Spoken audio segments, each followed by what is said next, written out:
Okay. Yeah, Brian, go ahead. Good to see you. The latest CBS poll has your approval ratings at an all-time high, despite all these controversial subjects and executive orders that you're doing. I want to get your thoughts on that, how you've really connected to mainstream America.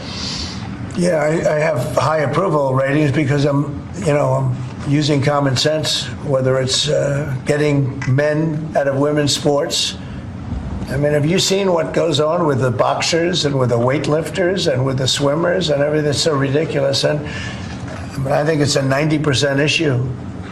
And, the amazing thing, the Democrats are still fighting for it. It's crazy. It's crazy. I think we should go to Congress also, have that cemented and, make it indelible. But it's, to me, it's all common sense. Who wants an open border where prisons are dumped into our country, where prisoners are led into our country, many of whom are murderers, many of whom murdered far more than one person, and they're now roaming our country? Who wants that? I mean, it's terrible. Steve, I'd like you to say a couple of words about it.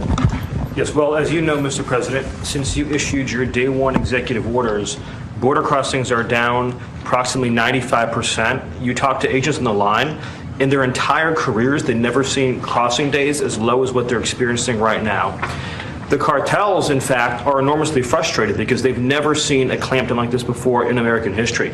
There are people who were working at Border Patrol back when it was at INS in the 80s and 90s. They've never seen a day like this. That's because you've mobilized the 10th Mounted Division, the Marines, the entire U.S. military. They're erecting physical miles of barrier, temporary and ultimately permanent, every single day. You have all of your border agents pushed to the front line. They're not doing the humanitarian processing, quote unquote, that Biden was doing. They're doing law enforcement and national security. They're interdicting weapons and drugs. They're interdicting violent, high threat criminals. And the U.S. military is repatriating illegal immigrants at a pace and a skill that has never occurred before in American history.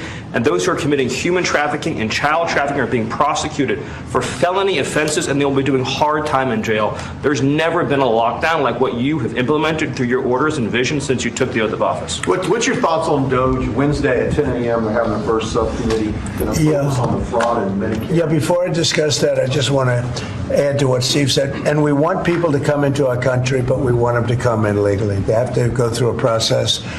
And we have to know that they haven't killed 9 people, or they haven't killed, like in one case, five people. And they're out on the loose, and we're all looking for that particular individual. This was all led in by Biden and the group of stupid people, bad people and stupid people.